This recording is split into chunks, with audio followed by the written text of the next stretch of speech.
That is fine. All right. So 3rd episode of Dani Hudson Uncensored. 4th episode, 3rd sitting. If you like what you're seeing, make sure to hit subscribe to the channel. You're counting, just in case anyone doesn't understand, your 2nd episode is split into 2 parts. Yes, due to me learning technology. I don't even know how to say it. I mean, it's terrible. So this 3rd time we've sat down, it'll be the 4th episode. Unless you split it into 2 again, then it'll be 4th and 5th.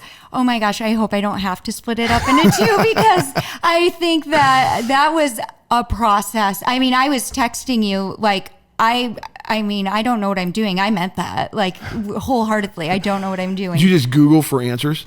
Oh, I went to Google. I went to Chat GPT, whatever that. Yeah. Yeah. I was like, what do I do with this? And by the way, I'm just learning this AI stuff. Everybody's saying that Grok is better than Chat GPT. Grok is the Elon Musk Twitter one. Oh, okay. And Chat GPT is Chat GPT.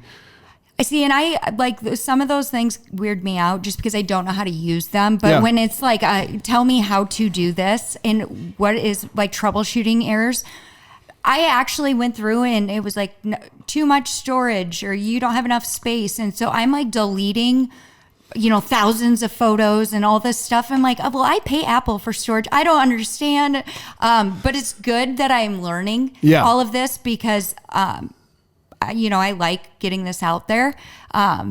But like I told you, it is always going to be the longest, most difficult route. Trial and error. You'll get better at it. I will, absolutely. And I was talking to Oliver Thompson, my old intern, and I said, hey, we got to sit down and I just need you to show me a few things. He's like, it's really tedious stuff, but it really is easy. And yes, I will sit down. You see, I like to ask the kids. Yeah. Always ask the kids. What's up. They know what's up. And he's very talented. And you're old now. You're 38. Yeah, I'm 38. Since last time we talked. Yes, a lot's changed since then. And you're 50. Yeah. And how funny. I didn't realize our birthdays are a week apart. Mine's 25th. What's yours? November 1st. All Saints Day. All Saints Day is the 31st, I thought. No. Is it the 1st? That's All Saints Day is on the 1st. Okay. Why do you think my mom was in labor for so long? Oh, that's no, I'm just kidding. I'm totally kidding. Yes, All Saints Day, November 1st. So yeah, 38, 50. Yep. Another year older, another year wiser. Yep. I interrupted you when you were putting a plug in for your channel, like subscribe and all that. Oh yeah, subscribe to the channel. It helps the channel out, especially if you want, to see more content like this. And I also had stated just to kind of clarify here what happened. We started talking and forgot to hit record. Matt forgot to hit record. The button's red right now, and so we're red good. Means we're recording. We didn't get too far into it. We did not get too far at all. And honestly, what did I say? Usually when I'm involved, there's always hiccups like that. And then I also said that a friend of mine had said, can you please change the channel name to The Dani Show? I just feel like The Dani Show is easier to say. And I was like, well, I mean, I don't know, Dani Hudson Uncensored. That was just like kind of came out. I just wanted to start doing this. So if you do have any channel ideas or you think it needs a change, just go ahead and put it in the comment section. I'm a big believer. I don't care what the title is, as long as the content's good. You know what I mean? I completely agree. It's kind of like, don't judge a book by its cover. Don't date a girl just because she's pretty. I'm trying to tell my son that right now. Oh yeah, 100%. Brains have some substance. Beauty. Yes. Brains now the thing is, you got to be attracted to her. I mean, I understand that. Thankfully, I got the whole package. Yes, I know. Yes, Jen's amazing. She is amazing. Actually, I wish she was like my sister. Well, you can. She's like you can be her sister. She's a calm to the storm. I can tell, which is great when you talk to her. You saying I'm the storm? Yeah. Well, and then like I am, I'm a little bit, high strung too. So just very calming aura. Yeah. Yeah. Yeah. You definitely hit the lottery there. Yeah. Another thing that changed besides us getting older is the election. Had an election. Yeah. We had an election with great turnout. I think the turnout was, I was thinking about this when I got elected. So my first 2 terms I got written in. And then my 3rd term, which the election was in 2023, 2 years ago, I think it was basically uncontested. There were 3 of us running for 2 seats on the council, but Gail Bunz was running uncontested for mayor. Mm-hmm. And so the idea was that whoever was the lowest vote getter out of the 3 of us would get appointed to Gail's open seat because she was That's right. Transitioning from the council to the mayor's office. Yes. And so it was technically competitive, 3 people running for 2 seats, but not really because everyone was going to land on a spot. Mm-hmm. And that had kind of been set up beforehand. At least that's my understanding. But I think if memory serves me right, I think the 3 of us, it was a very close race between the 3 of us. And I think the vote total was somewhere in the 120s or 140s, maybe 160s. But the vote total at the mayor's race this year was like 600 and some votes. And it was a lot more imbalanced than I expected. I don't know if I should do this or not, but I'll tell you how I voted. Mm-hmm. A lot of people were asking me, how are you going to handle this race? Who should I vote for? What are your thoughts?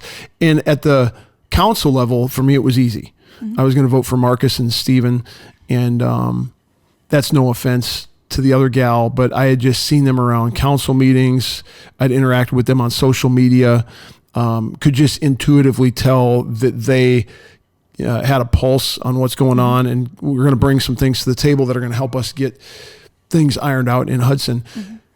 I was really surprised at how the mayor's race turned out. Hector beat Gail 500 and some votes to 100 and some votes. And Gail was an incumbent mayor. And yep. So she'd been on the council for a long time, mm-hmm. lifelong Hudson person. I expected that race to be much, much closer. And in fact, this is really dumb politically because I put myself on the wrong side of the popular vote, but I actually voted for Gail. And that's nothing against Hector. I'm looking forward to working with him. I'm sure he'll do a great job. But I think my analysis as an armchair quarterback type, after the fact thing, I think that there's just such a impulse from the community that all of this mess kind of happened. They perceive it to have happened on Gail's watch. Mm-hmm. And so we need to get rid of her and get someone new in there. And I get that. I mean, I think any one of us that would have been on the ballot, if any one of us who are currently on the council would have been on the ballot, which none of us were, mm-hmm. I think any one of us would have got shellacked just because this happened on our watch. We made some mistakes. We've talked about that in previous episodes. In my mind, it wasn't quite that simple, though, because I think that Gail brings a lot of institutional knowledge to what needs to happen going forward to get things put back together. And that's not to say, like I said, Hector's going to do a great job, and he's the guy for such a time as this. But I thought that if we were able to bring Steven and Marcus onto the council, mm-hmm. who I don't know them well at all, but I get the perception that we're very like-minded in the sense that we're going to be willing to really tighten the screws on spending. Yes. So that we can get this financial situation turned around. I think with those two and myself and other council members, I think you're going to see the council with those two on board move pretty significantly in a certain direction on the area of spending. Right. And given that movement, I think that Gail as mayor would have come right along with us. Mm-hmm. And so to me, it wasn't as much of a slam dunk like, oh, get rid of Gail because this happened on her watch. In fact, anything that anybody perceived to be her fault as it relates to all this financial mess, in my mind, was more than mitigated for by the fact that A, she's going to be surrounded by a more austere council, mm-hmm. and B, she's got quite a bit of institutional knowledge that actually would have been a benefit for us, more than any liability that anybody could conjure up. But I misread the public on that. I thought it was going to be a much, much closer race. And go ahead. When I've thought about this the entire situation as a whole, I think we're always quick to be like, whose fault is it? Yeah. Whose fault is it? Something bad must have happened. And there's been a lot of that. Now, you see that, with anything, whether it be a struggling child that you have. The Hawkeyes getting beat by Indiana and Oregon. Or like a marriage, all of a sudden they're divorced, like we see this with so many things where people just aren't paying attention. They're not present. And I look at this more as this can happen anywhere. It wasn't Hudson per se. This is a wake-up call, which we've talked about in previous episodes, where it's not necessarily anybody's fault. This is a call to action for all of us to be more present. Just like if somebody's like, oh, I want a divorce, usually you have conversations before, or it's in struggle or whatever, and then you work together for a solution.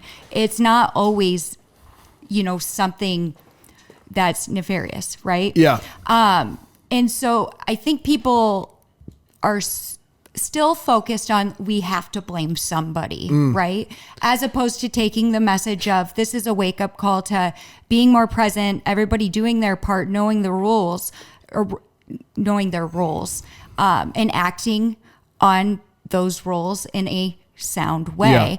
Yeah. And so I think there is a lot of the blame that may have swayed. Yeah. And I get it. That's and it's not even, I mean, I don't mean this in a bad way against Gail, but it's not even bad for people to feel that way, because that's just the nature of things. Mm-hmm.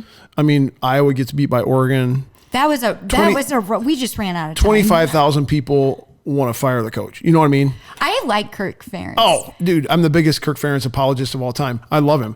And I think they should give him a lifetime contract and pay him whatever he wants. But there's still going to be those fans who are like, this is his fault. And this isn't a football podcast, but the game plan he put together against Indiana, number 2 in the nation now, and Oregon, top 10, was a perfect game plan. We just failed to execute it. We being the Hawkeyes, like I'm part of the team. Anyway. Just that. So back to Gail though, and back to the election. She and Kate Wyatt, after this all went down, spent a ton of time in City Hall, put a lot of hours in. They did. And before we got a new clerk, and when we were trying to figure out right at the beginning of all the chaos after our previous clerk had left, and so there's just a lot that Gail in particular, Kate was never on the table because she decided not to run. Mm-hmm. But in my mind, there was a lot that Gail could bring to the table, despite the fact that she had this kind of millstone hanging around her neck, mm-hmm. which is called the Hudson financial crisis, which it could have been, her or anybody else, and they would have got taken down by this thing. So absolutely. And definitely want to thank Gail for her service. And I know she'll probably help Hector out as far as guiding him. And she's always going to remain supportive of the community. Yeah. And I love Gail. I do as a person. And I've known her since I was a little kid. And I really do appreciate her. And kudos to her for keeping her head high during all of this and having the courage to run. I just know that it's hard to not take it a little bit personally, I'm sure. When you get beat 500 and some votes to 100 and some votes, but I haven't heard or seen anything from her that looks like sour grapes or no, not at all. Bitterness. Actually, I was or at any a of meeting with her yesterday at the school. We had lunch at the school for a chamber board, and very just Gail, always Gail, and good for her. And speaking up, and we thanked her for her service. And she's a part of this big, wake up call. Yep. For everybody. So definitely do appreciate that. Last time when we were here, I had lost a question in my mind, and it came to me like weeks later. Okay. A couple weeks later. Is that what we're jumping in with? So I'm going to jump into that just because I wanted to say it before I forgot again. Yeah. Something that I think is important. So now we're talking about the audits, and people want to know about the audit. I know there's been put in for the other audit through the state. Yep. And the city clerk had requested that again. Yep. A re-audit, mm-hmm. if you will. And one of the questions that I had was, so we have these audits, and we are requesting another audit. And we can see that it clearly was, a lot of overspending or not, smart budgeting. Yep. why would we pay for a forensic audit or use state or taxpayers' money to do this forensic audit with a third-party company when we have all this going on and then we see all this? I mean, isn't it really clear that it was just simply overspending? It was simply overspending and bad budgeting. Yep. Good question. And I'm going to come to it in a second. But before that, I just, as we start this conversation, again, I don't know what your questions are. And I just want to put a general disclaimer that I might get some of my details wrong. I would encourage anybody who's listening to this to fact check me. Don't just take what I'm saying as gospel truth. I'm actually listening to an audiobook right now of Prince Harry called Spare.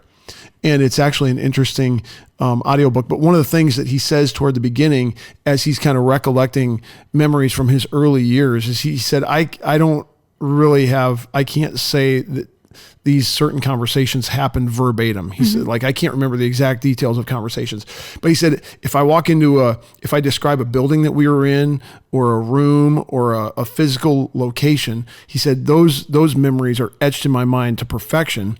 And so he was kind of putting a disclaimer out there, as we go through this book, be a little careful with my quotes, because I don't know if they're verbatim exactly how it happened or if the timeline is exactly what I remember it being. This is Prince Harry. But you can take to the bank my description of these locations that we were at. And so in a similar way, I just want to say, I don't put a lot of preparation into these conversations. I mean, I'm shooting, just kind of wing it. I'm shooting from the hip. And in fact, I think that I've been misrepresenting the library's budget. I need to look into that a little bit deeper. And there's some question about how much money we spent on the city hall renovation. And I might have been off on those numbers in previous episodes. I don't know. And honestly, I don't mean this the wrong way. I don't really care, because the general principle behind what I've been saying, I'll continue to stand by. But just proceed with caution before you take every detail of everything that I say at face value. You know what I'm saying? No, I agree on that. And actually, same with me too, because there's been so much that has happened. This all started in February, March? Yep. And since then, I mean, my daughter graduated. Totally. There's stuff going on in our lives besides Hudson. There's so much going on. And too, there's election and some career things for me. There is so much, but the points are still the same. Numbers may not be accurate. So let me answer your question, because I don't want to make it feel like I'm trying to skirt that question by going on this tangent. So I don't think you were at our meeting on Monday. I was not. No. So this came up. Do you know that? I did not know that. Okay. Nope. So this thing about the audit came up, and we had some discussion about it. What you're suggesting is that the audits, and you read some of the summary statements from the audits in our last conversation. And they basically said, you guys are spending more money than you're bringing in. You need to be careful. And I explained to you in that conversation that there were always answers for that. The federal grant for the bike trail didn't come in. And once that money comes in, then this will be back out of the red and in the black, and we're fine. Kind of like it's not as big of a deal as it seems like when you read the summary report. Remember that? Yep, I do. And so what you're saying is, if we just spent money irresponsibly, why are we spending all this money to do these forensic audits? And I think that's a fair question. I think it's an important question. I think it's even maybe more important that the public knows why. So we're not going to do we're not using a third party anymore. Okay. I forget the name of that group, but there was some conversation at the meeting about why we decided not to go with them. And we're going to use the state auditor's office to do a thorough re-audit and a forensic re-audit of fiscal year 23 and fiscal year 24. And then I believe something with 25. Well, 25 isn't done yet until later, because 25 just finished up. June 30th. Yeah. Yes, and it's fiscal year. So the fiscal year 25 ended on June 30th of this year. That's fiscal year 25. And so that audit, the kind of general initial audit that we get every year, that won't be done for months from now. Correct. We just got the fiscal year 24 one. Yes. A few months ago. Yes. Yep. And then the fiscal year 23. Now that's just kind of a general audit that they do for everybody, blah, blah, blah. Look at this, look at that.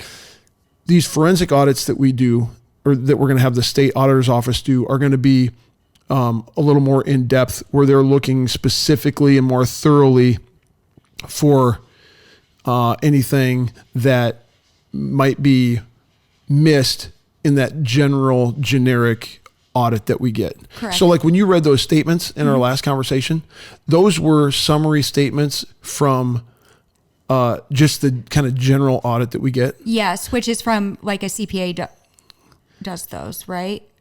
Or a third party does those audits. Yes, and I can't pull up the name of who it is. I can't remember. But the state auditor's office is going to look more thoroughly into that. You could go back to the Zoom recording of the meeting to hear some of that discussion from Monday. That would have been November 11th, maybe 10th. Yep. 10th. Yep. And understand that better. But I think the reason, and it is going to cost a chunk of change. Right. And we don't even know exactly what it's going to cost. But the reason in my mind that has to happen is we need to put away all doubt that it was anything other than just overspending. Correct. And I don't know that any of us are comfortable saying or have the data or the evidence to say for sure, 1,000,000%,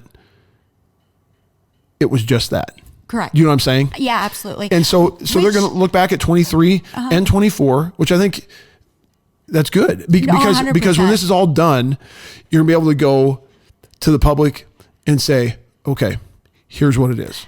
Absolutely. And like I said in the previous conversation, I'm 99% sure that it's not going to be anything other than what you said.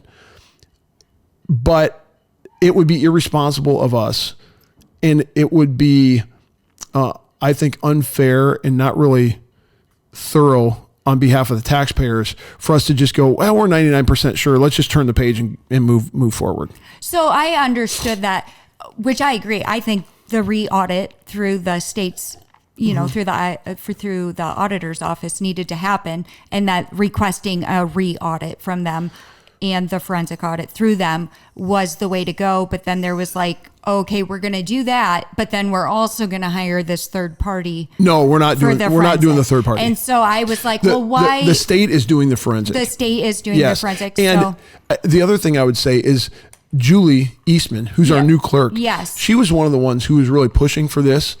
And I understand that from her perspective, because if she's just come on board now. Oh yeah, 100%. And if we get down, and by the way, let me just put a plug in for Julie. She's phenomenal. She is good. She's great. She is a super tightwad.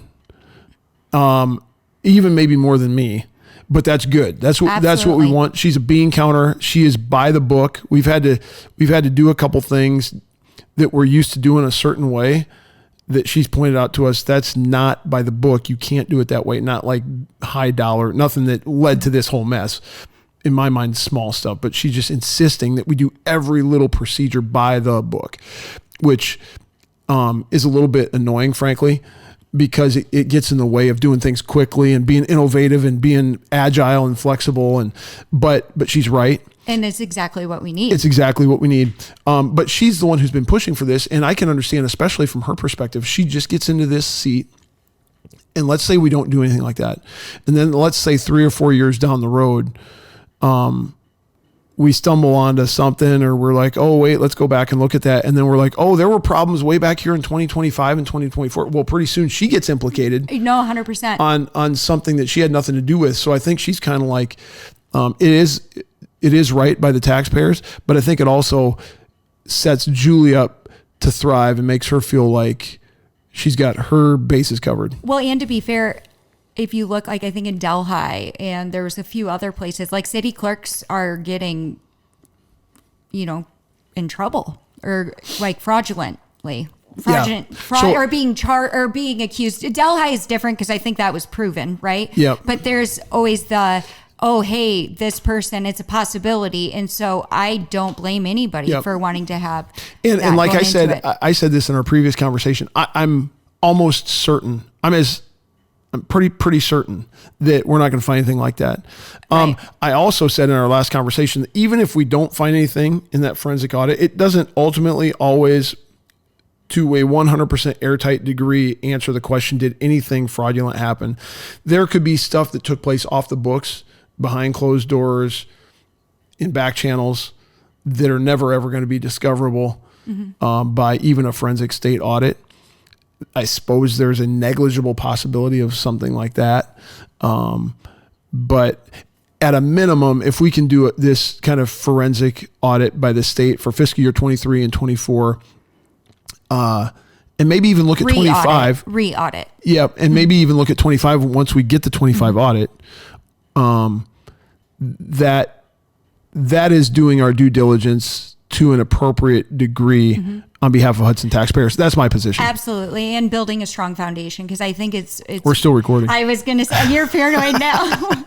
Can you imagine if we would have done the 3-hour one? Oh, gosh. And oh my gosh. But I mean, still, it's same conversation, right? Yeah. So it's easy to talk about. But I think that having a strong foundation going forward, if we're going to start getting things right, which I believe we will, everybody wants to work this thing out. Yep. Strong foundation, learn from our mistakes, look ahead. I do believe we will be a success story. Oh, yeah. I strongly believe that. And maybe that's why this all did happen, because we have to have things fall apart to put them back together normally. I mean, I wouldn't have signed up for that ahead of time, but absolutely. But we can learn from our mistakes. I thought you told me I had to show up to meetings without alcohol in my breath. Yeah, that's what they told me. Yeah, absolutely. That's so funny. So last episode we did you did put a plug out there. Well, I think we both did. If anybody had questions, to send them to me.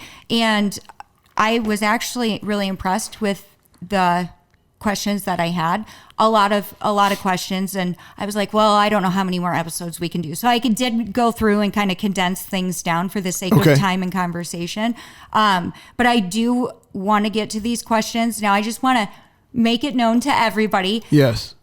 These are questions that I received from people, and some of them mine, but I don't need people coming at me with some of... These are other people's questions. These are other people's questions. And actually, there were some questions that were asked by several people. The same question was asked by several people. So again, this is just for the sake Did anyone ask if the loud noise on Saturday night from near my deck was either an illegal gunshot or illegal fireworks? Was it fireworks? I'm not going to answer. Okay. There was a loud noise and I thought maybe somebody was concerned. I'm just kidding. Game? I'm just kidding. No. I was in Iowa City on Saturday night. But then you came back, right? Yeah, I may have, or well, I may not have. I guess they didn't win, so it wasn't fireworks. Yeah. That's really funny. I'm just kidding. But yes, some of these questions. So again, it is for conversation. I know I say this all the time. This is for conversation. This is people's concerns. Not trying to attack anybody. People want to know, and they have a right. They're taxpayers. And I guess I would say this too. I don't know what the questions are or what my answers will be. But again, I said this last time. I have no personal beef with anyone in town. No one on staff, no one on the council, not the mayor, not the incoming people. And sometimes my conviction and my passion about what needs to be done to get this straightened out comes across as me having a personal gripe with somebody. I don't. And I'm going to just quote that statement about myself as well, because I do feel like we both maybe hear that a lot. And it's really just, this is what I believe. Yep. To solve problems, we need to have conversations. And again, I'm not targeting anybody, not at all, but some of these conversations need to be had if we want to have a better tomorrow. And that's just what it is. So great. Now it's easier for me just to like flow and talk. So like when I'm going to questions, this is why I'm not like I don't like say I'm an actual reporter or journalist, because I'm like, how do people stay on track with this? So one of the big topics of conversation or questions were about the police department and the SRO. The school resource officer. Let me just tell you a story quick. Okay. I was helping with a political campaign for a certain candidate. I'm going to be very generic because I'm not trying to be vanilla partisan. And that certain is a presidential campaign. And that certain candidate was well funded by a somewhat well-known billionaire. And I spent some time with this well-known billionaire out in Wyoming, or no, down in Arizona.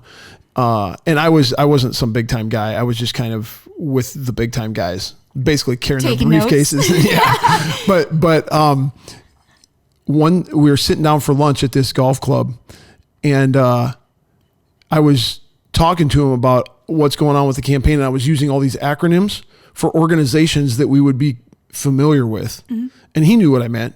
But he stopped me. He said, stop using those acronyms. He said, I learned a long time ago, you cannot assume that people understand what you mean when you use an acronym. And so you just need to define it out every single time. Don't say, like for you, don't say SRO, because no one knows what SRO is. I agree. School resource officer. So that's why I cut you off and corrected you, because there's people out there who don't know what that's. And I have the gentleman's voice ringing in my ears, and I still do it to this day, but I catch myself because he drilled that into me. Do you know it's really funny? I'm glad you said that, because when I'm writing, a lot of times there's like FFA or FBLA, and I do that often. I'm like, oh yeah, I do need in to writing though. You can spell it out one time. And then in parentheses, then you're good. Yes. Especially in writing. Yes. And so that's what I do, right? But that's so funny because I'm like, I have to go back. When you said SRO, I thought there's probably people who don't know what that means. Anyway, there's questions about the police department and the school resource officer. But honestly, I love to learn. So thank you for that. And see, I'm not taking this as a personal attack. A personal attack at all. I'm here to be better. So I actually... And that's because of how you were raised. We talked about that too. How I was raised, yes. Dysfunction. No, I'm kidding. No. You're raised with people who weren't afraid to draw boundaries and tell you when you're out of line, but unconditionally love you. I mean, how hard is that? It's actually harder than some. Well, it's not happening. Not for me though. I mean, but it's like, how come people, not everybody feels that way, right? Yeah, it's crazy. It's crazy to me. I'm just, and I didn't put this down, but it just hit me. I'm just going to read, I read this statement in one of the city council meetings. Okay. I'm just pulling it up here. Because I think it really gets to the point here. So in July, this council, I read it to you guys, asked the school board to eliminate the SRO, school resource officer. We all know what it is now. Because of the city's financial strain, a position the city itself argued was necessary. When that request was denied by the school, the city kept the position but rotated a different officer into it. The decision carries costs. The officer that was put in is enrolled in NASRO's 40-hour, I do not know what NASRO stands for, but it is a 40-hour basic training program, which means it costs tuition, travel, room, board, and coverage costs. Yet we already... I bet it's National Association of Student Resource Officers, NASRO. Okay. Maybe. Yeah, I think something like that. Something like that. I didn't put it that way in the thing. That's all right. Okay, so it means tuition, travel, room and board, and coverage costs. Mm-hmm. Yet we already have an officer who meets the requirements. Why are we paying to fix something that isn't broken? And more concerning, why would we invest taxpayer money to train someone for a position that could so easily be requested to be taken away again? That's not just wasteful, it's unstable.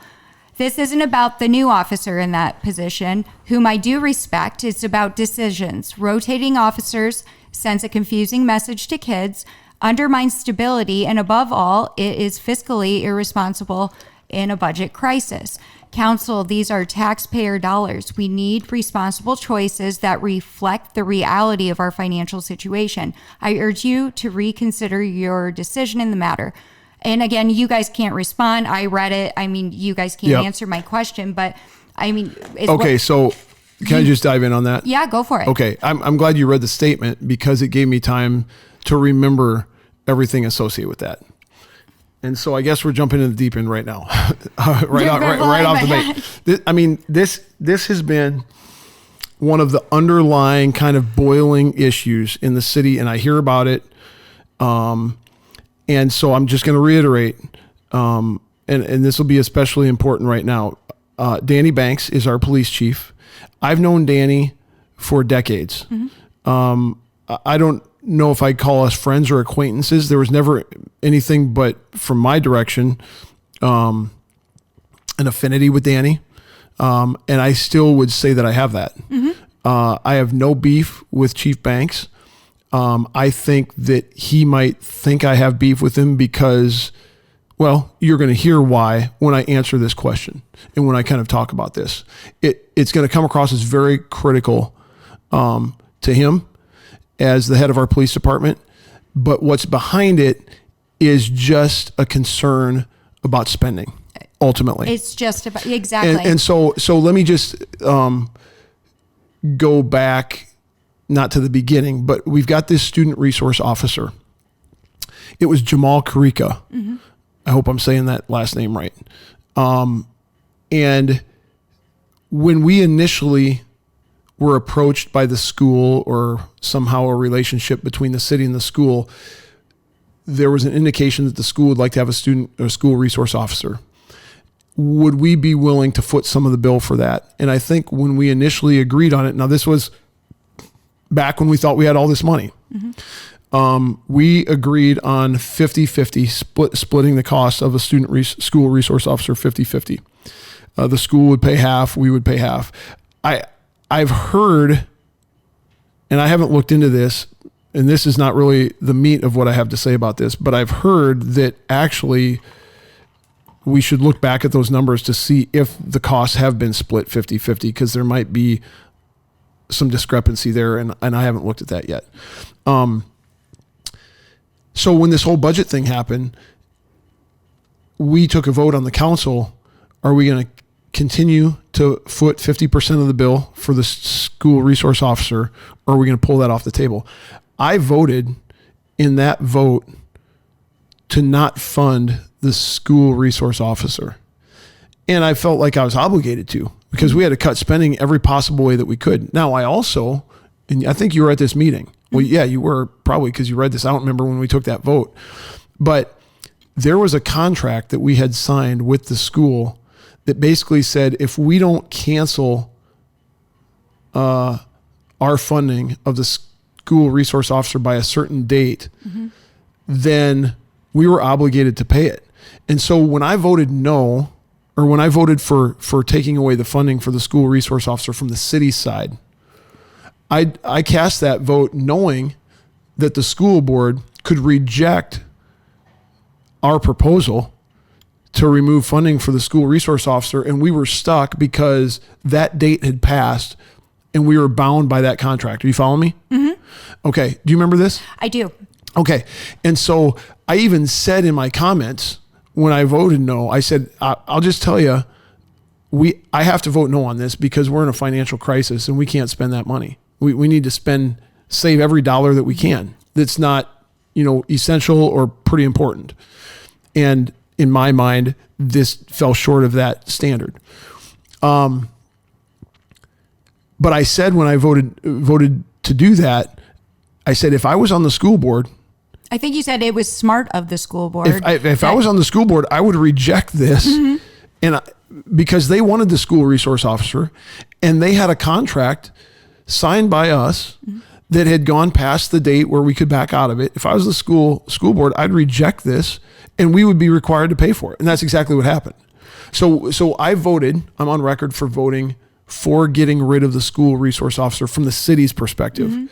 But in that vote, I also said the school board, I think, would be smart from their perspective to reject this so that we're bound to provide a school resource officer, pay 50% of the cost like we had in the past. And that's exactly what happened. Well, there was a school board meing. Give a little bit of perspective, just because I remember from the minutes. Okay. So what had happened was there were the mayor and I think it was Kate maybe, and attended and maybe Dani, they were going to put it on the school agenda to, break that contract or something with the SRO, citing budget cuts. It did not get put on the agenda for that month. I don't know if for the school board, for June or July, for the city, for the school board. Okay, it did not get put on the agenda, but they did allow discussion for it. So they went to that meeting with, okay, this is what we're looking at because of budget cuts. We've decided this will be one thing that we want to cut out of the budget, which I don't recall the number off the top of my head. How much would that save from the police budget? I don't even want to venture a guess. Let's say 40 grand, 30 grand, something like that. I was thinking that roughly too. And so that had happened.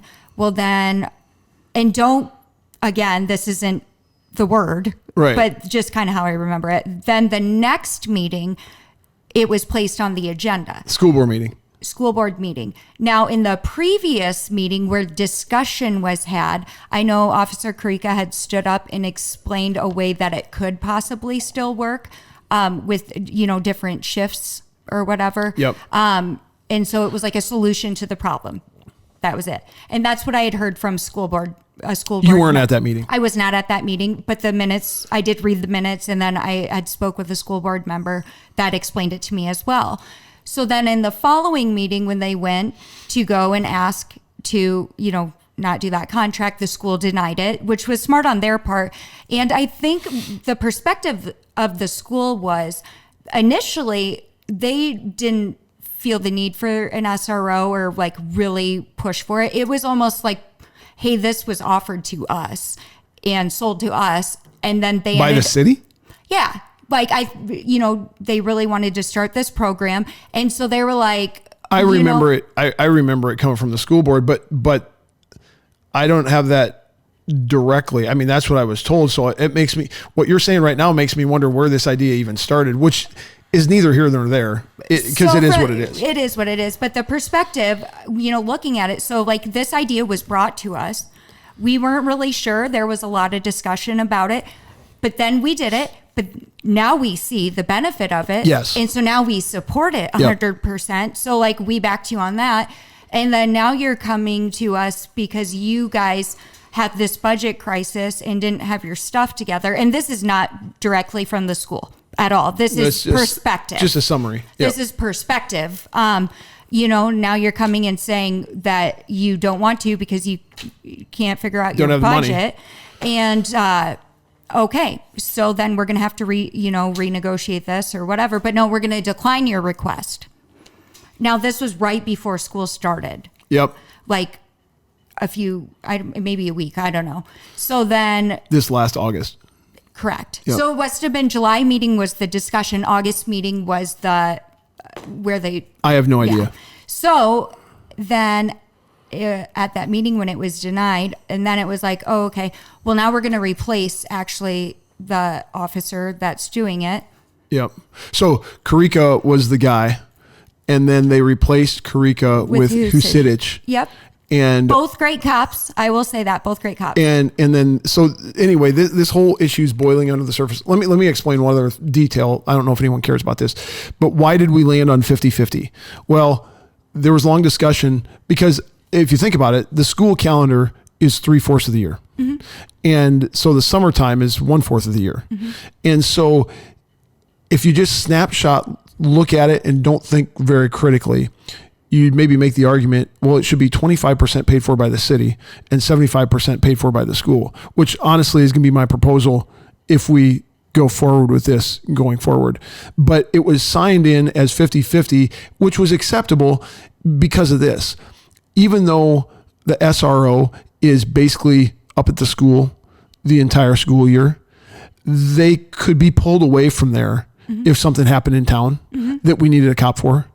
Now, they wouldn't be the only officer on duty. They're tied up at the school, but they're available. So, and they patrol. There's still patrol time logged in there by the basis of that, you could get to 50-50. 50-50 wasn't unjust or totally out of line. And again, we signed off on that when we thought we had a bunch of money. Or when I say we, I suppose I should say I, because I'm only speaking for myself. Right. But when I signed off on 50-50. Okay. Yeah, that's reasonable. So I got a couple other things to say, but ask your question to refocus me. So you go and then you say, we don't want it. And Okay. then it gets denied. So then you come back with, okay, well, then we're going to keep it because we have to, because you denied the request. Right. But we're going to put a different officer in there. Right. And then Right. this decision's made like a few days before school. Right. And so then you have, but this person isn't trained. Right, so right, we right, have right, him right. signed up to train. Yes. And then also, I believe the contract comes up for like renegotiation in January, and I could be wrong on that. With the school, between the school and the city. School and the city. And so training set up for December. So we're investing money to pay into this training for this SRO program. That we might cancel in January. That is going to be renegotiated in January. Yep. And so I guess it comes back to if we have a spending problem, we have a financial issue. Yep. That is not acknowledging that we have a financial issue when you're going and you're trying to cut something, but then you're spending money too. So, and also, are these decisions, are they talked about? Or is it one person that gets to make this Right. decision? So there have been multiple, I don't want to put a number on it because I don't exactly remember, but several people have reached out to me about this specific issue, I'd say a couple months ago, and started to ask questions like, why are we replacing Karika with Husidich? Mm-hmm. The kids loved Karika. The school loved Karika.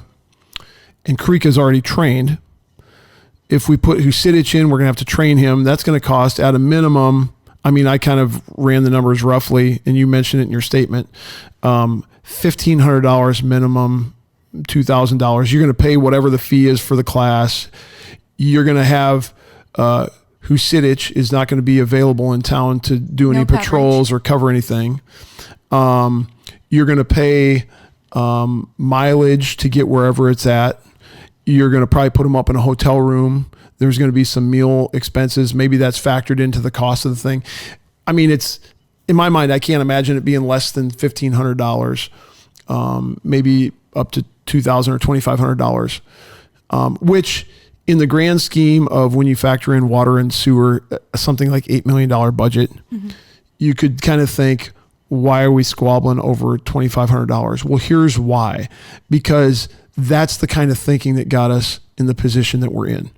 And we need everybody, every department head, including the police chief, to be super, super, super conscientious about spending almost no matter what the cost is. Now, here's the thing. If you can make the case to us, as I was just in a public works meeting yesterday morning, that we need to spend this $3,500 on this certain patchwork of this certain part of the road out west of Hudson Road on Ranchero Road because it's tore up, I'm willing to spend money, but it needs to be like reasonable and necessary. And in my mind,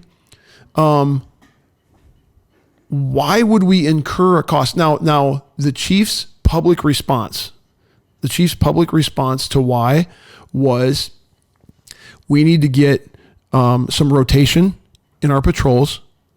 And so Karika hasn't been, quote unquote, as the SRO, he hasn't spent as much time on patrol because he was in the school all last year and maybe the year before, however many years we've been doing this. And Husidich has been on patrol. And so now it's time to kind of cycle somebody out who's not been on patrol and kind of get their patrol muscles strengthened again. And Husidich has been on patrol, so you can put him in the schools.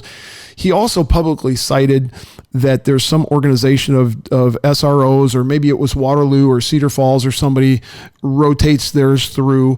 I later found out that that wasn't true, or there's some discrepancy about the facts of that. Then there were some private emails that I sent. I'm on the public safety committee. Uh-huh. And I sent a couple emails over the last couple months to our public safety committee, which would include, I don't know if I'm going to be able to name all of them, but it would have included, I think, the mayor, Kate Wyatt is the chairwoman of that committee. It would have included Chief Banks. It would have included Gary Jocumson, the fire chief. Yep. It would have included Ann Meyer, who's also on the committee, just a citizen. I think I even included Heather Prendergast, our attorney, on it because I wanted eyeballs to see these emails. And I was asking questions along the lines of the questions I was being asked by people, which was, why are we moving Jamal off and putting Husidich on? And I already explained to you some of the answers we were given, maybe officially. But for the most part, that conversation and that line of questioning has not been pursued. Mm-hmm. The last 3 public safety meetings have been canceled because there's no actionable items on the agenda. I'm under the impression that that's a good place for this conversation to take place, but evidently it's not, because those meetings aren't happening and we only want to have actionable items on the agenda. I don't know where else we can officially have this conversation, ask these questions, and there are more than just these questions.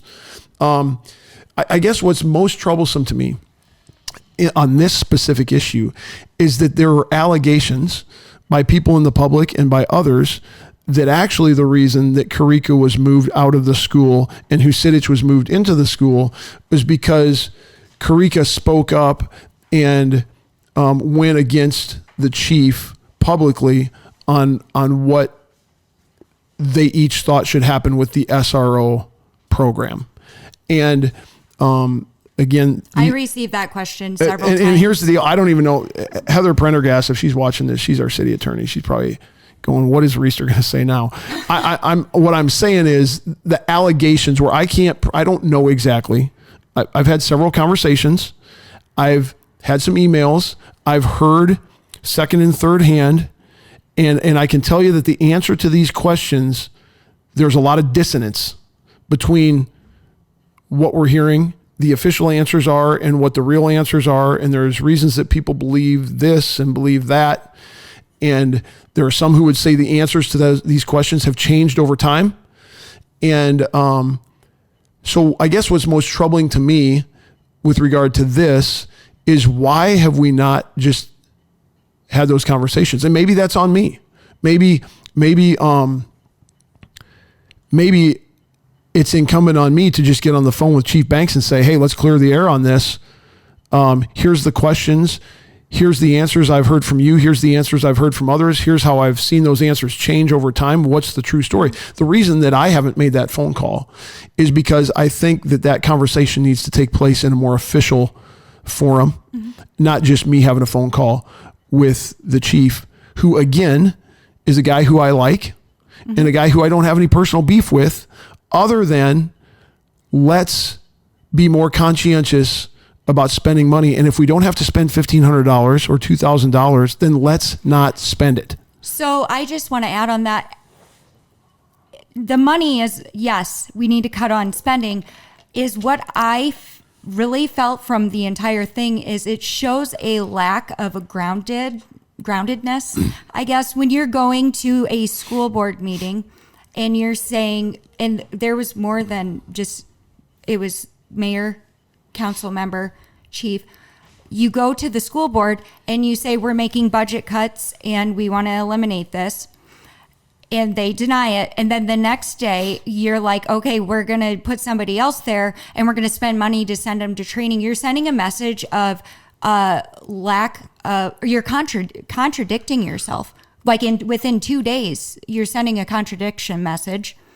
So like, we need to do this because of budget cuts. And then the next day you're like, but we're going to add cost because you denied it. It just shows it's a contradiction. But then just to go up with what Jamal had spoke up about, and this is from school board member I talked to about it.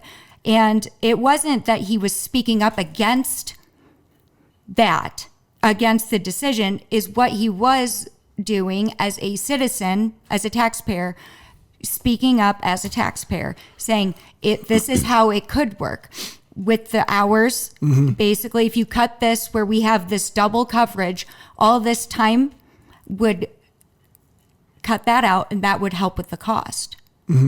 It would, it'd balance it out. He wasn't saying anything bad. He was saying this is how it could work. And then after that, it just seemed like Yeah.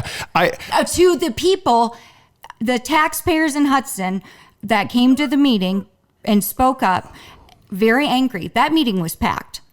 That school board meeting? No. The city hall meeting. After this went down, yeah. I mean, we had parents crying. We had somebody, it was really an emotional meeting, backing up like, hey, what are you doing here? Yeah. And it caused a lot of chaos. And so I just don't understand how one person one person can make that decision? When I pursued having these conversations, and again, I talk to Dani. I talk to Dani often. I haven't so much recently, but I have made it very clear, like, this is a conversation because I am trying to understand and I want everybody to be better. Again, no beef. I'd consider him a friend. And I'll just reiterate, I don't know why what was done. I've heard a lot of stuff. Mm-hmm. I have some suspicions. Mm-hmm. But I don't know. Mm-hmm. And that's why I've pursued having this, I would say, a more formal conversation. And I thought the setting for that would be the public safety meeting. When is your next one? One of the times, I think it's the last Thursday of the month. Okay. You have to look. That's a detail that I don't pay attention to, Dani. Until you know. But you do go there. I mean, when we have them. Yeah. But when I was pursuing... and when I sent an email to our public safety committee, those people who I mentioned and maybe a few others who I'm not remembering, listing a series of questions that I had. They weren't questions attacking anyone. Mm-hmm. They weren't questions implying that I know the answers. I don't know the answers. I don't know why what was done, but there's enough discrepancy and enough question and enough scuttlebutt going around that I think it's incumbent on us to get those answers. But when I was kind of pursuing this one time, I was told that this isn't the forum for that because I don't have any actionable items that I'm bringing up. So we don't need to have a meeting to have these conversations. And rather, I should speak with the mayor because the mayor is the one who the police chief reports to. Mm-hmm. And again, I'm not trying to open some witch hunt against the police chief. I just want to know answers to questions that I have, which a lot of people, the reason I have these questions is because people have put them in my minds and I'm a representative of the people. And so, and ultimately underneath that is if we don't have to spend money, let's not spend money. Mm-hmm. And I don't care how small the number is. And here's the thing is you could point to things that in the last since February or March or whenever this all came to light that I've voted for that have been significant spending measures. But in each case, I've been conscientious and thoughtful about whether I think this meets the threshold of we need to spend this or we don't. Mm-hmm. And I voted the way that I believe. And if anyone wants to call me out on anything I voted for that they think I shouldn't have, I'm happy to have that discussion and explain why I voted the way that I did. And maybe we disagree, but at least I'm trying to be thoughtful about it. And that $1,500 or $2,500 in my mind is money that does not need to be spent. And just kind of callously acting like, oh, well, why wouldn't we spend it? Or kind of cavalier, like we can spend this. I don't appreciate that posture towards spending from a department head when we're in the situation that we're in. The taxpayers, I think I hear a lot about this too. It's lack of consideration for what the taxpayers want. And what the taxpayers want is for you to spend their money in a way that makes the best sense. Because right now we're in survival mode. We're not in luxury mode. Right. And you can compare that to anything. You're home. Okay. Mm-hmm. So if you and your wife, somebody loses their job and you have two incomes, all of a sudden you have to make decisions. No Starbucks, no, Iowa Hawkeye games or whatever. Well, that will always be, right? It'll be one of the last. But you have to make decisions that... It's true. For survival. Yeah. And that's what the taxpayers are asking for and expect. Yep. So we can eventually have certain luxuries like, a trail or whatever the case may be, or pay $40,000 a year for a rec, Yep. So this is again, there's part of me in my mind right now that's saying, don't even go there. We've had a nice little conversation about this issue. We can put it to rest. I mentioned this in our previous conversation, but I just want to highlight this again. When this all came down and when we initially said to every department, you need to come back to us with a budget that is 40% less than last year's budget, which is drastic. Okay, that's drastic. No one's hiding that. And we didn't say we're just going to automatically pass a 40% less budget. But we said you got to come back to us, department heads, Mary Busey, library, Jake Hovey, over here, public works. Yep, he came. The administration office, Chris, the former clerk was still here. And so police department, fire department. I was called on multiple occasions to the fire department to sit down with Gary and Sadler, the chief and assistant chief, who are actually volunteer firefighters. So they're not paid department heads, but they are department heads, and they oversee paid. That budget. That's true. I had you pointed over here because I had a meeting with Jake Hovey and the mayor, right here in our living room. And Mary was bent over backwards, was willing to even take a pay cut, and what I would say make some very, very drastic service cuts to her department in order to meet that. And I would just say, again, this isn't personal. This is just business. The police department, from my perspective, this is just me, maybe other people perceived it differently. Maybe I missed something. But from my perspective, the police department was the least willing or least bend over backwardsy to accommodate our request to come in with a drastically cut budget. It's not comfortable for anyone. And the meetings I had with the fire department, the meetings I had with Jake, I remember specifically the meeting with Jake. It's like he came back to us with the budget cut 40%, and then we said, what else can we cut? And he was willing. Now, this isn't his ideal situation. Mm-hmm. He thinks this stuff's important, and we're saying, are you sure you need this? Are you sure you need this? And so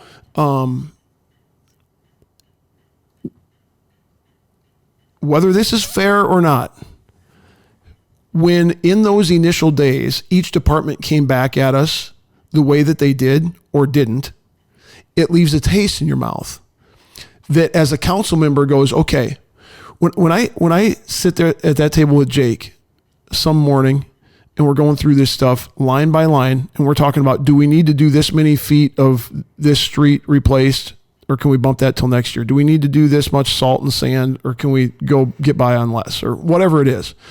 Line by line, very conscientiously, very open-minded to making some pretty painful cuts for his department. When you go through that with him, and then you contrast that with the police department, who, again, my perception was we just kind of come in here and go, well, we can't possibly cut that much out of our budget. It's impossible. We're not going to be able to do it.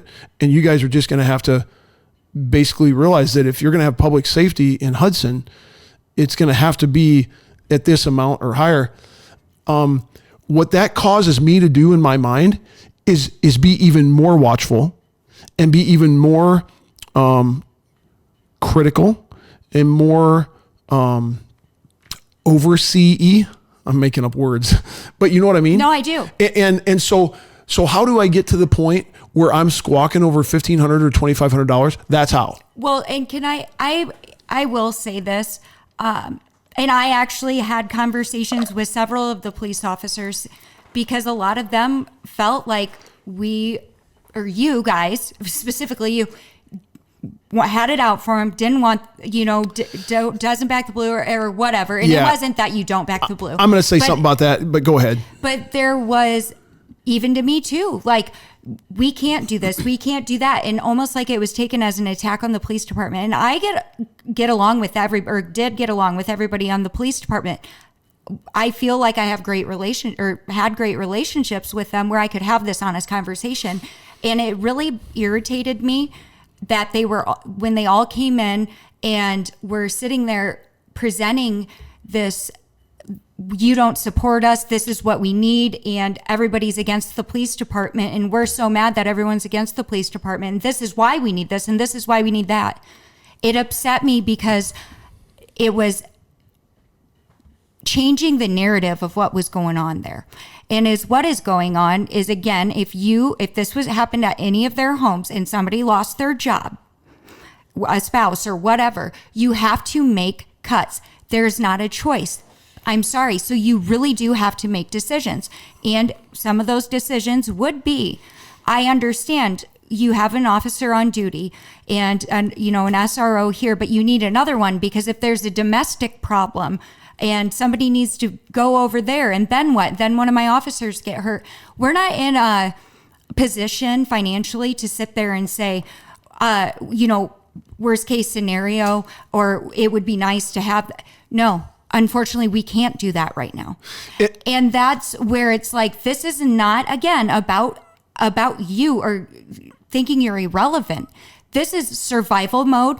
We don't have enough money. So less iced coffees, like if you're at home, you have to make decisions that change it. Yeah. So no eating out, no whatever. Yeah. That's what you would do at home. Let me just say two things. Like, dude,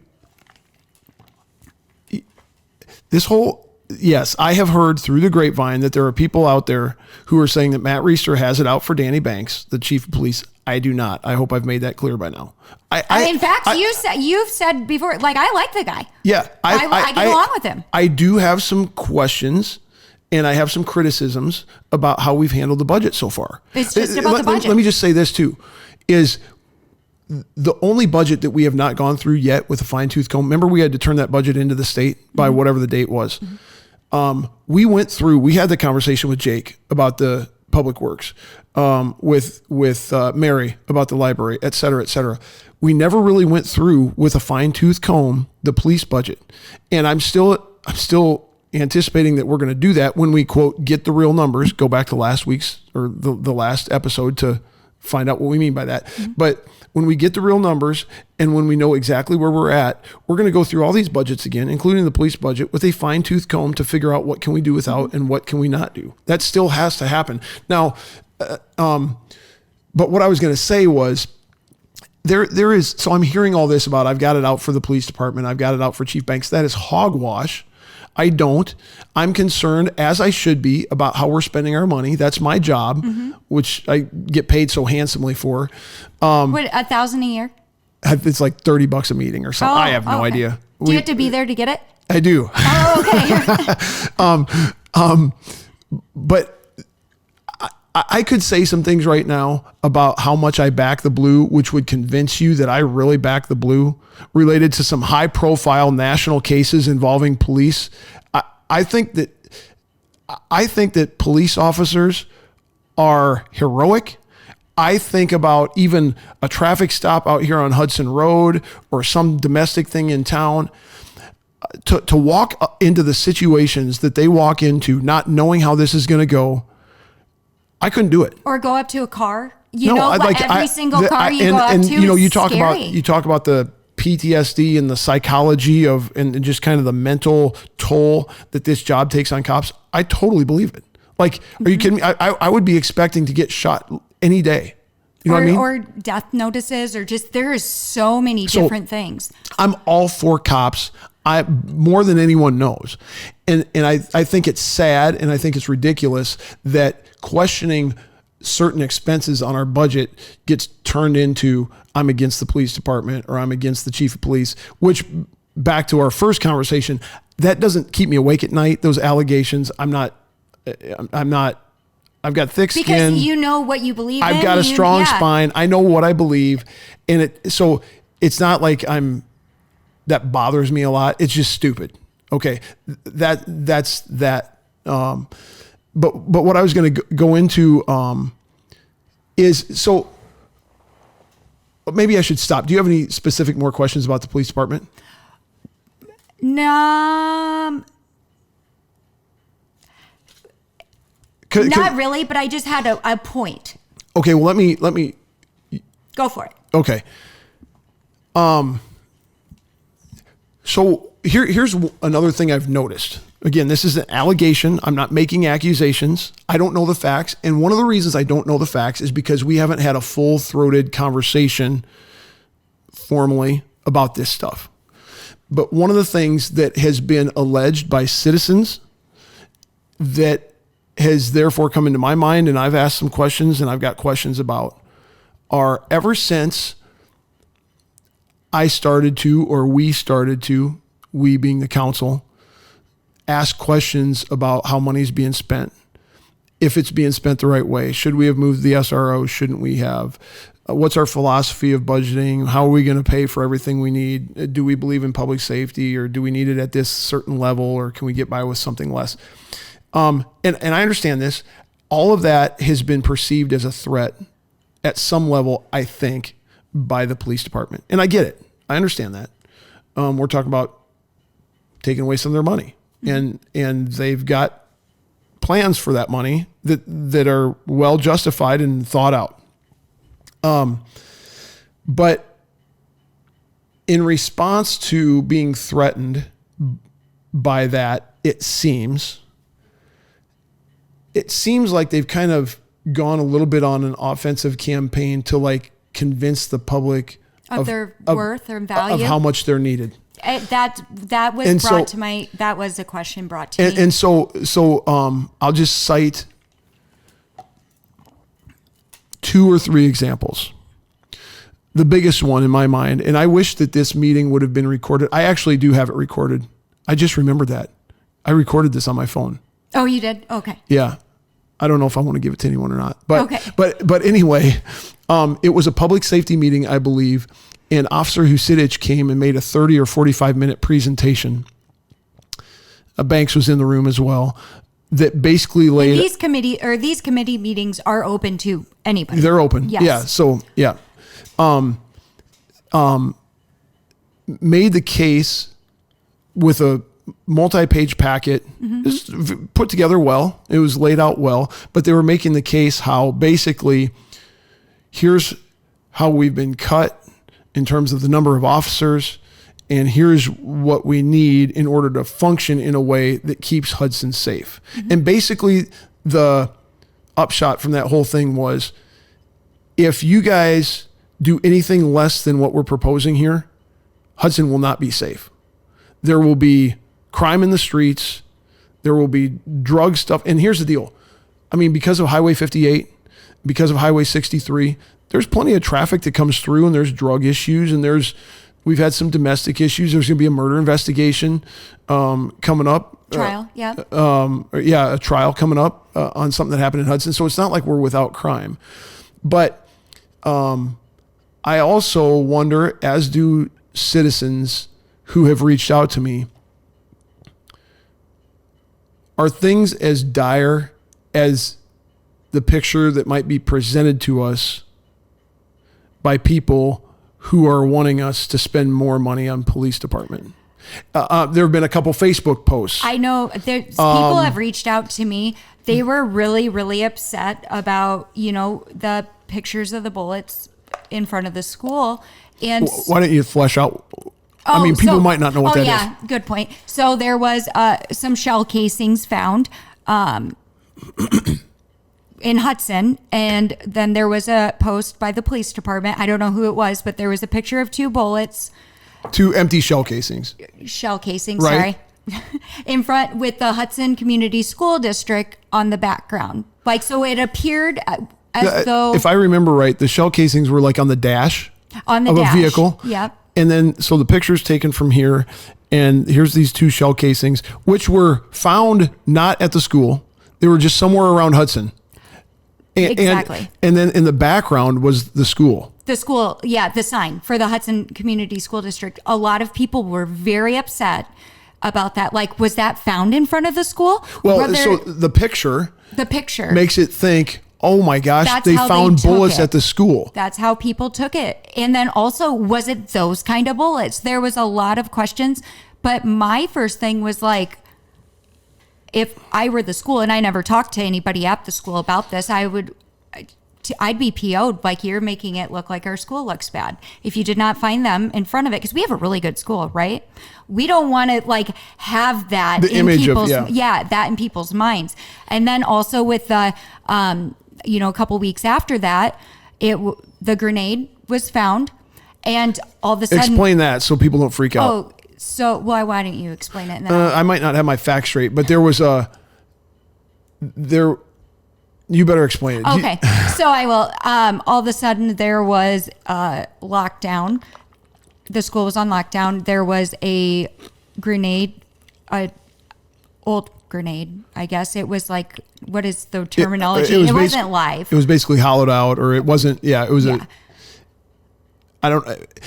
Somebody found it, and anyways, out of precaution, in a residence somewhat close to the school. Circle Apartments right by the school. Yeah.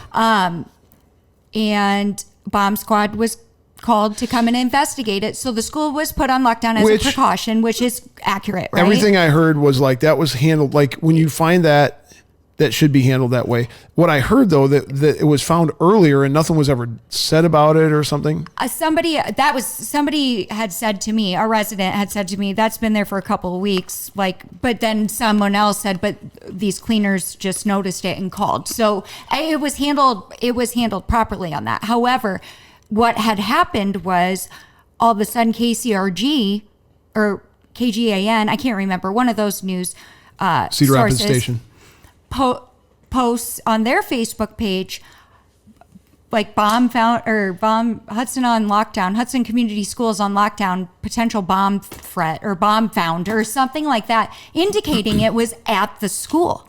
Yeah. So then I was like, what the heck? Well, they had gotten it from the Hudson Facebook page, Hudson Police Department Facebook page. But then a press release was given out from the school. Regardless, it was like, okay, so now we have bullets that were placed in front of the school. Just, perceptions, some people's reality. So you have that. Then we have this bomb thing. And then also that exact same day with the bomb threat, or the bomb squad was called in for the grenade. That morning, there was something else shared on the Courier's website. Hudson solved a case for some theft out of Florida or something like that. So that is what people have came to me with, was that, is there like something to try and get more publicity to show the value? And some people are like, why is there all this press to make it look like Hudson is, not a safe place to live, when we always viewed it as safe? And that is something that I'm like, and today there was another post about a guy in Hudson went and shot at someone's house because of a diss track. And so like on the news station again, it's like this Hudson resident, well, I don't even know if it happened in Hudson. It seems like the press is like really hot for Hudson right now. Mm-hmm. It comes across as fear-mongering. I'm just going to say it. Obviously, we want our police department doing their job, not allowing bullets by the school.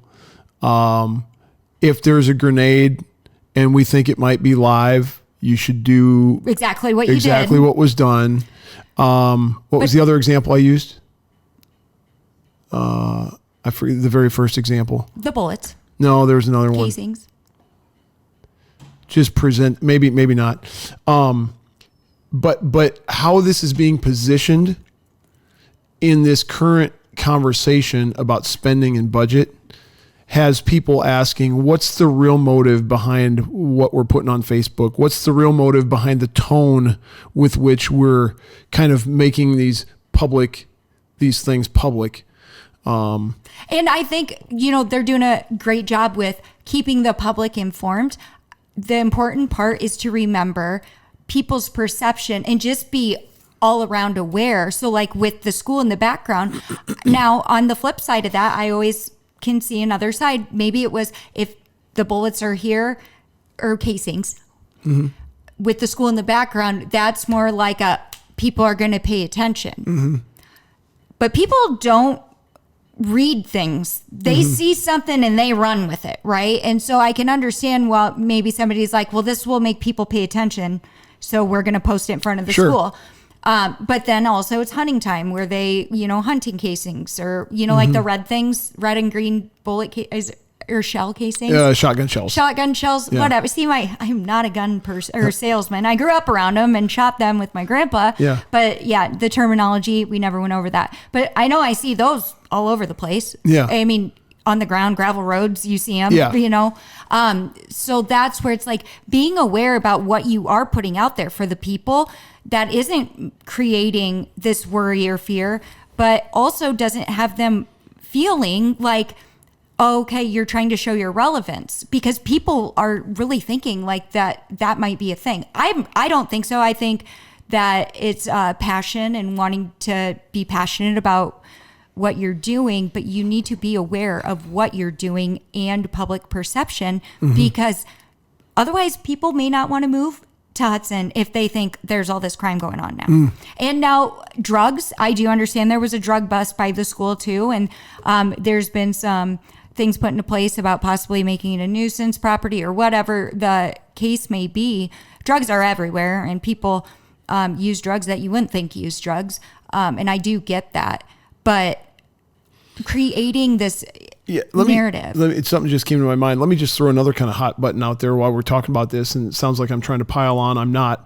Actually, if you want to know my motive for talking candidly and transparently about this, it's maybe this conversation and the fact that it's now public, maybe it will force a more thorough conversation about all of these things where we can ask these questions, get to the bottom of this stuff in a way that just kind of sending emails hasn't gotten yet.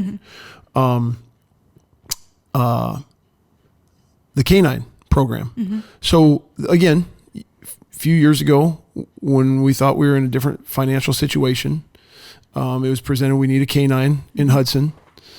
The presentation was made and the council decided that they'd sign off on that with the one caveat that it would be paid for with donor funds. And so one of the questions I have, now that's been, I don't know how many years, at least 3. My question is, are we still paying for that with donor funds the way that we said that we would at the beginning? And I'm talking about the cost of the dog, the cost of the dog's care, whatever equipment is needed for that, the cost of the officer that comes with the dog. Is my understanding when we started this program that was all going to be paid for with donor funds. That wasn't going to be a burden to taxpayers. And grant money, right? Maybe some grant money initially. So are we still, one of the questions that's out there from my perspective, are we still abiding by that? Correct. And let me just say that my suspicion is the answer is no. And here's why that's my suspicion. Because when I've asked that question in a couple different forums, I haven't gotten an immediate yes. If the answer was yes, yeah, we are still paying for it with donor funds. We've got a bunch of generous people in town that have thrown well over $100,000, $200,000, whatever the cost of the whole program would be right now. Yes, we are, and we're proud of that. If that was the case, we'd be in a hurry to say yes. The fact that we've said nothing, it's been crickets, makes me think the answer is no. Or maybe just doesn't know, right? Maybe. I'm not making accusations. I'm just asking questions, and I'm trumpeting some of the allegations or questions that have been given to me. And just like I said with the chief, I have no beef with our canine officer. I certainly have no beef with the dog. In some circles, that would be worse than actually having beef with a human. But these are just, when the going gets tough, you can't not ask these questions and have these conversations. To be fair, too, I know there's a lot of people that support this, and there's a lot of people, and this is what the people want. I know that's been brought up in a lot of the meetings about the people want more coverage. And there was a survey. Remember that whole thing? Everybody's like, I never saw a survey. Everyone was freaking out about wanting more police coverage. And it was like, oh, that was years ago. Yeah. And I've read things that are we have all these letters that support the police department. And I'm just here to say, though, and this is me, Obviously, I talk to a lot of people in the community. I hear from a lot of people in the community. And I am not here, there. I remain indifferent, but I'm here to tell you, people, this is what people are talking about. This is what they're like, hey, I'm asking questions about this. And let me, yeah, that's true. And it's hard to answer it when you don't have the answer. Yep. I want to just mention one other thing. You mentioned these letters of support for the police department. These were all brought to that meeting. Remember where I said Hudson made that presentation to our public works meeting? Yeah. And I hope we can get off the police department here pretty soon, because it's going to sound like I'm just piling on and beating a dead horse. But in that meeting, I don't remember, it would have probably been a Thursday, because that's when our meetings are.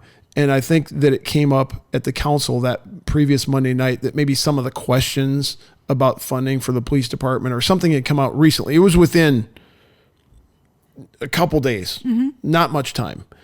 During that presentation, Officer Hudson pulled out, I think, 12 or 18 letters of support from business owners and said, here's letters of support from business owners saying that we like 24/7 patrol and coverage in Hudson. Oh, okay. We want to continue to see the police department function as it is. We don't want to see any cuts, blah, blah, blah. Whatever it was, I didn't even read through them all.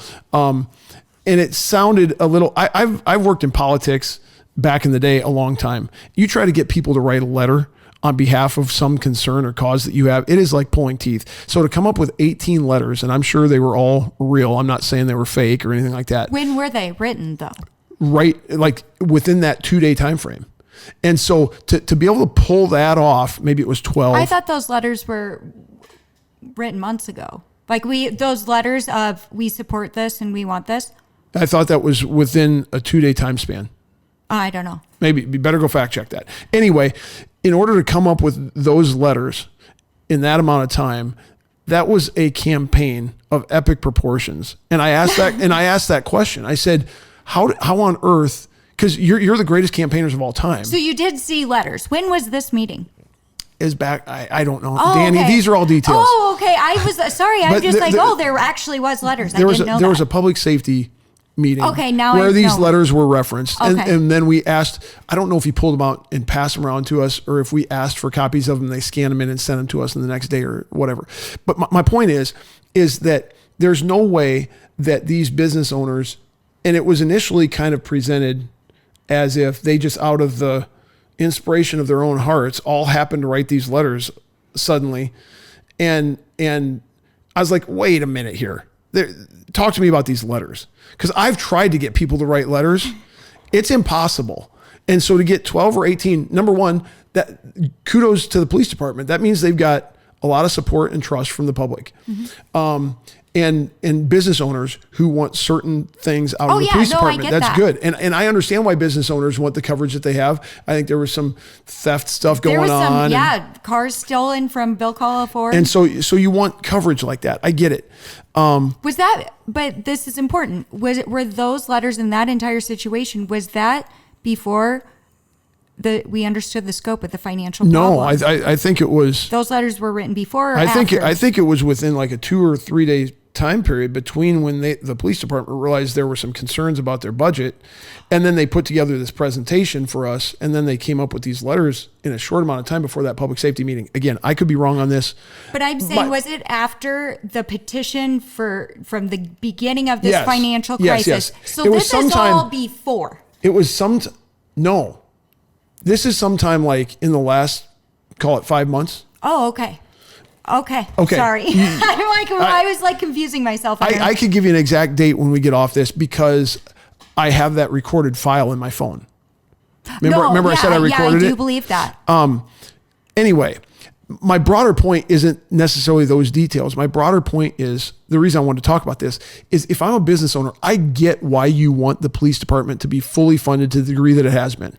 I get why you want all the same amounts of coverage. You don't want anything to change because you haven't had stuff stolen from you lately, right? And it's been relatively safe around here. I get that. But here's the deal is, my dad used to say this, if wishes were horses, beggars would ride.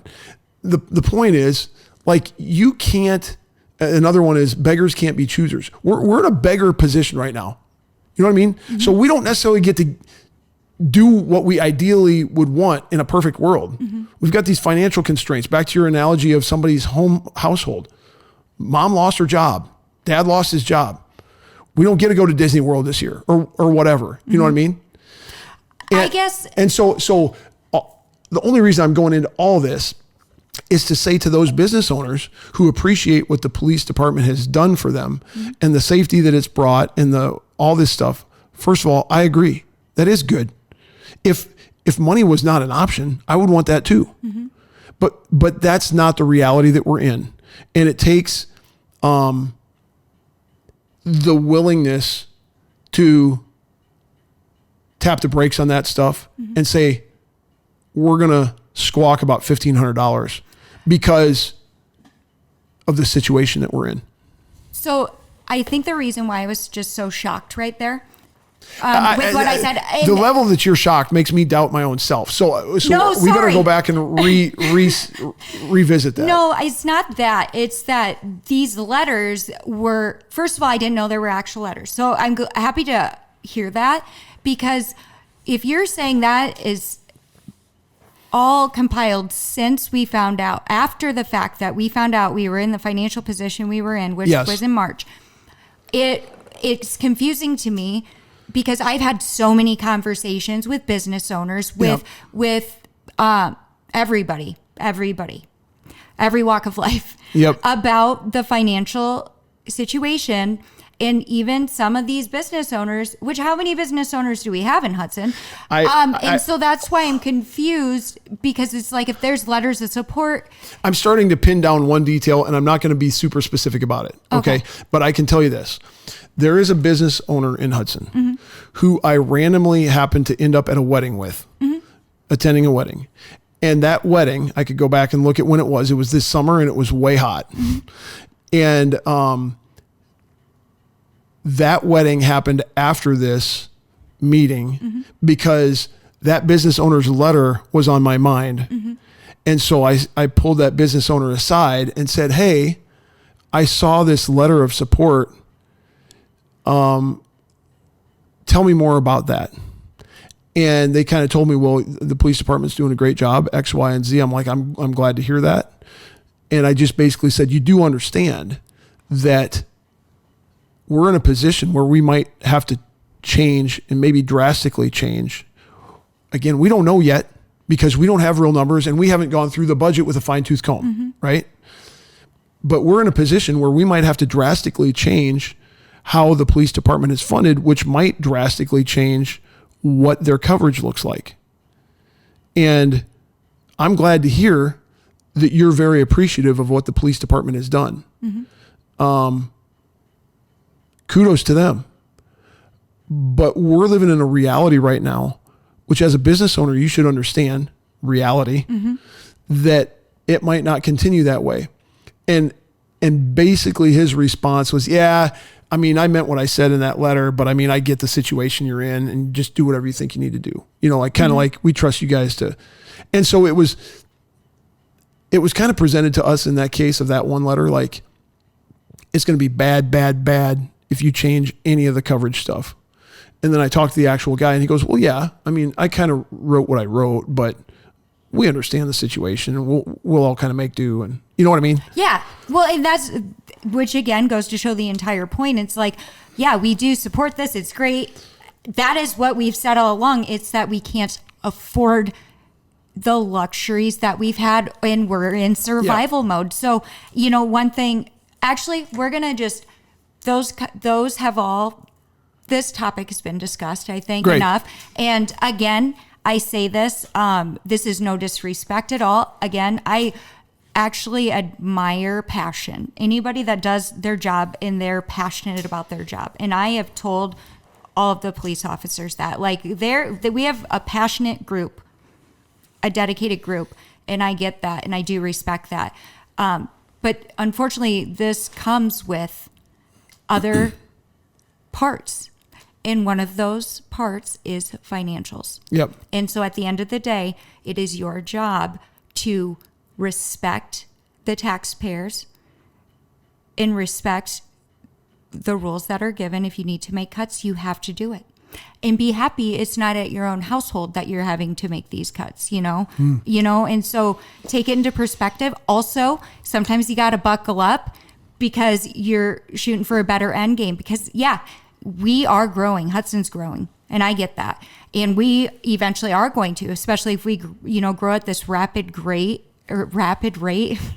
of like Tiffin or wherever else, we're going to need more police officers. Well, we have to get to a point where we can fund all of this. We have a lot going on right now. And so you have to understand, until it is an actual necessity, this is what has to be done. A lot of police departments are short-staffed. We can make it work. Yep. We can make it work. And so I challenge them, to do that. Next topic of conversation, because the second big buzz that I've received, where exactly did the speed camera money go?